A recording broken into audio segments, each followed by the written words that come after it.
All right. Well, we are here with Diane Worley again, chair of our stewardship committee, and Wendella Facey, who is on the vestry um, and is a member of St. Alban the Martyr, to talk a little bit more about stewardship and giving and gratitude. This is the final of our series that we've been doing in this kind of COVID time. So I'm going to ask Wendella if you could, for those who may not know you, introduce yourself, what brought you to St. Alban the Martyr, tell people a little bit about yourself. My name is Wendella Facey. I have been at St. Albans for about 5 years, roughly, give and take a few. Um, I've always tell the story about how I made it to St. Albans after I moved to Queens. Um, Born as an Anglican, raised as an Anglican, married as an Anglican, somewhere along the line, I strayed because I was looking for something that I thought I wasn't getting from the Anglican church. So I went to a good clap hand church, if you guys know what that is, Church of God. One of those churches where we clapped and we danced and there was no shame in our game. We shout out hallelujah and amen, and it was all good. However, as I got older and mature, I was not finding satisfaction anymore. And then I came to Queens and I wanted to find a church home. And I went to two other churches, but when I came to St. Alban the Martyr, all of my childhood memories came back. And the incense that I once could not stand in my young adult years was something I cherished and looked forward to. Hence, I stayed at St. Albans. And at that time, you guys had a wonderful father, Father Kirklick. And I approached him and told him I want to be a member of the church. And he was very surprised, not very encouraging, because he said a number of personnel come to church but never asked to be inducted into membership. But because of all the flooding of my childhood memories, I said, yes, this is what I want. And I was inducted into the family of St. Albans. And I've been there ever since, very happy, and participate as much as I can with my schedule to the ability that God has granted me at St. Albans. Well, you do a lot, so I wouldn't worry about too much about your schedule. Um, so this has been a hard year for you. If you wouldn't mind talking about it, not only um, you know, are you a nurse on the front line in the midst of COVID, a nurse practitioner, but your husband caught the virus and died. And so could you talk about what that's been like for you and where, how the church has been, has helped you through that? If you Yeah, can. yeah. Forgive me, I That's may all get right. emotional. I'm already getting emotional. Um, Understandable. Yeah. I lost my husband on April 4th, secondary to COVID. It was sudden and unexpected Mm. because my husband was doing tremendously well in the hospital. And being a critical care nurse, there are some things that you see that patients do when they're about to exit. Um, there's certain things we're accustomed to seeing. Things like a very sick patient may have hiccups. It's not a good sign. Call it Mhm. superstition, call it what you want. Um, but it's an experience that when patients are critically ill and they decide to have hiccups, it's not good. And my husband had hiccups, and I told him I didn't like it, and he stopped it. And I was speaking to my husband about 2 nights before he died in the hospital, and he flashed a smile at me. And it was the smile I saw one day when I met him during our youthful days when we were courting.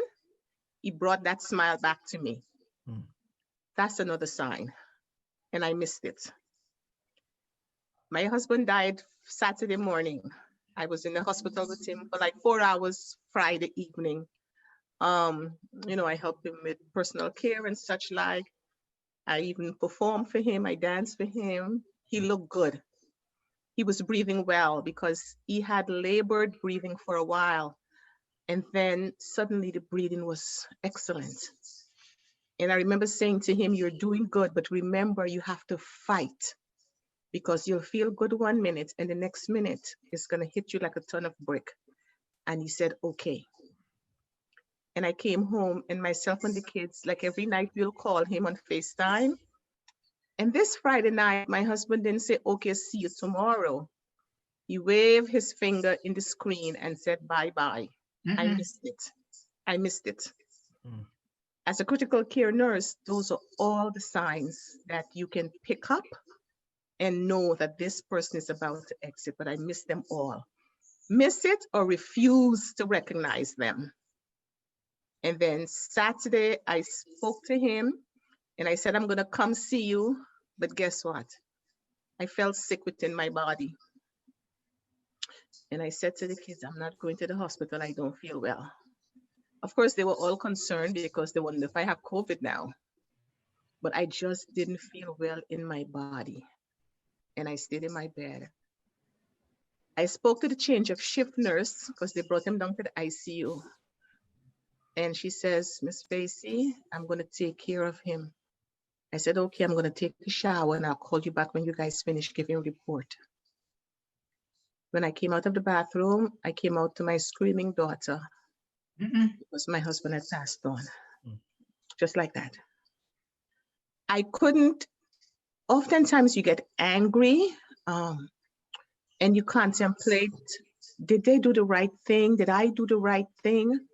Because of course he was given all of the medication, even the one that a certain president was touting, he received it.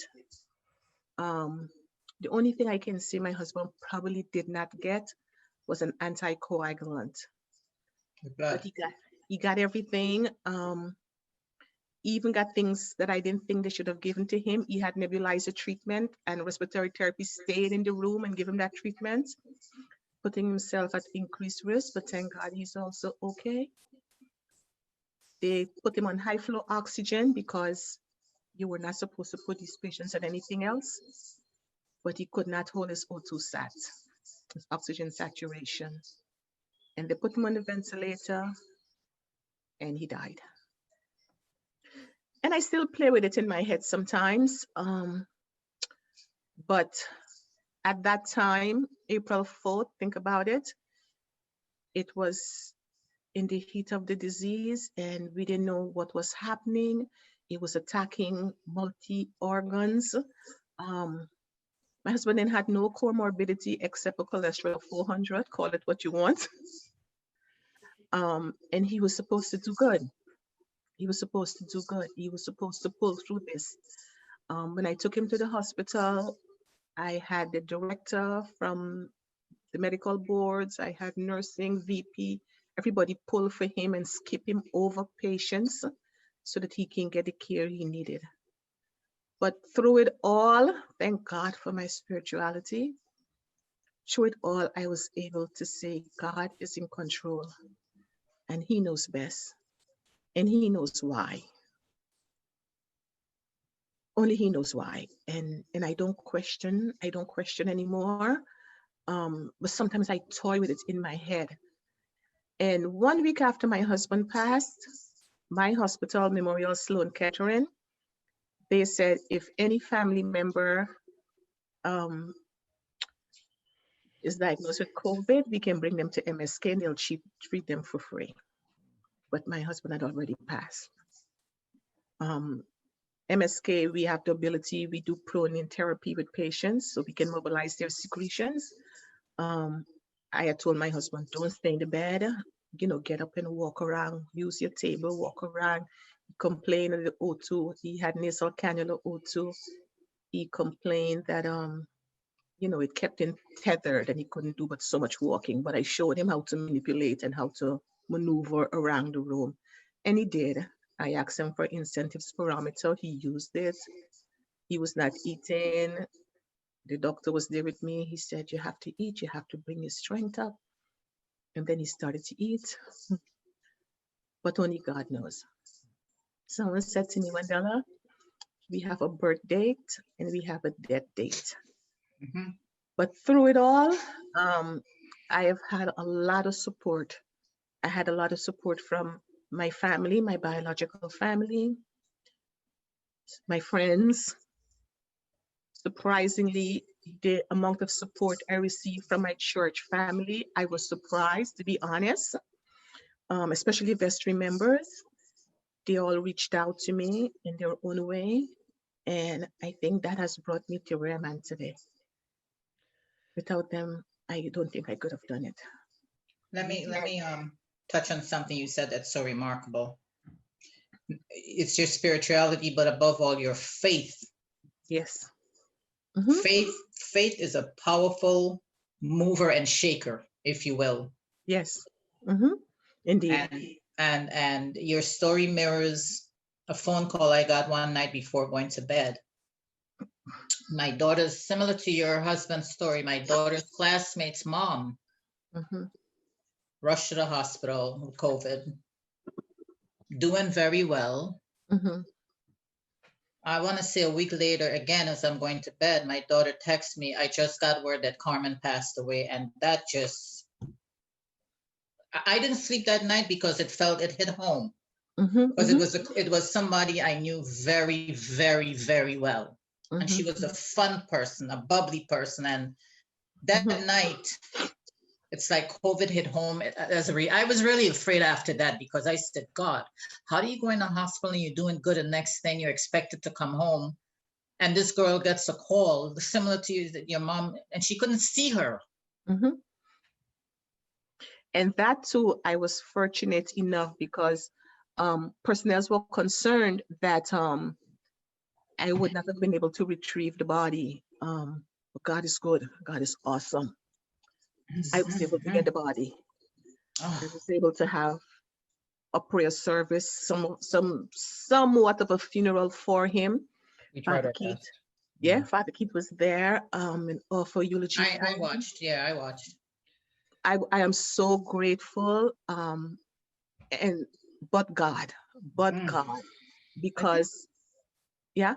Oh no, I was just going to say, I mean, you touch on that gratitude, and I think that's, you know, as being your priest through these months, I think I've been struck most by, even in my small conversations with your children, but especially with you, is that amidst kind of the sad and even anger, which they're, you know, is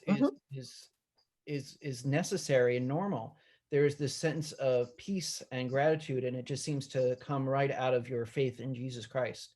Amen. Been amazing. It is. And when the kids speak about dad, and my daughter especially, sometimes she will fall apart. Um, but you know, in retrospect, we can look back at certain things that my husband was saying and doing. It's as if he was preparing us for something, but we weren't aware, we weren't cognizant as to none of those things. But sometimes when they're breaking down, we would huddle together, and that's not what he would want for us. He would want us to pull through. Um, Even me and my degree, I was like, what's the purpose? What's the purpose? So I took one semester off, and I'm going to wrap up hopefully this semester. Um, but it's not easy. COVID is not to be taken lightly. And in order for us to get through it, we have to remain faithful and look up to the sky and know that there is someone who is in control bigger than you and I. And once we stay the course and hold on to faith, he's going to bring us through. He's going to bring us through. And so I continue to do everything that I've been doing prior. I continue to do my tithing. I stay and be faithful stewards of what he has given to me, because I often say, even before this, without him, there is no me. And it is always my prayer that he would keep me and say thank you, because I am who I am, because what he have done for me. And I try to be a good steward of that which he gives to me. Do you think you look at stewardship and giving and what we're trying to do here differently because of what you've been through this year? The most I can say that it has done for me is just sealed it for me that this is what I need to continue to do so that I can continue to receive his blessings. And Lord knows I am so grateful for it. And I think I just have to continue. I have to continue. I have to be faithful. I have to remain a good steward of what he gave to me. I have to, he gave it to me and I have a responsibility to do good with it. I have a responsibility to help others. I have a responsibility to help my family. I have a responsibility to help the church because the church is going to do his work. So without me or without us, the church would not be able to do his work. Yeah. And during this time, especially during this time, we need to be able to have the support of the church. You and me and I and you. I mean, you probably answered it, but let me touch on it. Amidst this horrific time in April, how did you feel not being able to be in church in person, seeing your fellow parishioners, the impact that had on you during that particular time? Well, we just weren't able to fellowship in person, but we were always blessed to have the meetings by way of Zoom. So that was impactful. Yeah. Wait, I have to say, thank goodness that we have a youthful father who was able to embrace technology and pull us along with it.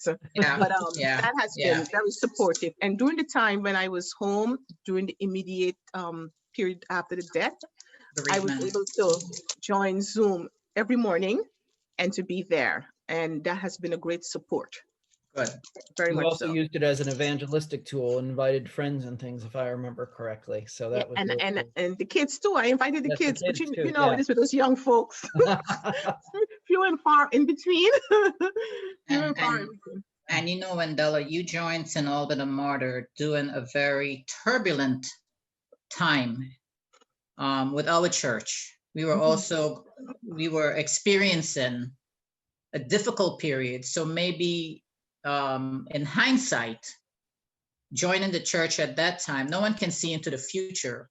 Right. But look how the church family has supported you during your crisis. Right. And if I may add, when I came to St. Albans and there was all this snickering about the little things here and there, that was not my concern. Right. Even when I was asked to join the vestry, I said, I don't want to get in politics. And someone said to me, you'll have a little bit of politics wherever you go. I will call no names. I believe your priest said that, if I'm not correct. If I'm correct, I believe your priest said that. But I know how I felt when I walked through the door, and I know I was there for a reason. Yes. Right? Not just a season. Yes. So I continue to do all that I can, okay, for the church, by the church, with the church, all of it with God's help. All of it with God's help. Well, we're just as grateful for you, and for people who are watching this who don't know that Wendella has been part of the team that's helped us reopen, get everything safe. I run things by her when I need to know that things are medically safe. So she has been a real blessing to us, and I know it has been a blessing to have this conversation with you. You know, I've been calling these conversations gratitude and giving, because we give out of gratitude. And your story, I hope, inspires so many to give out of places of thankfulness and gratitude, even in days that have been really rough for us. So Wendella, thank you for everything, and thank you for your continued ministry in the church. Yes, thank you.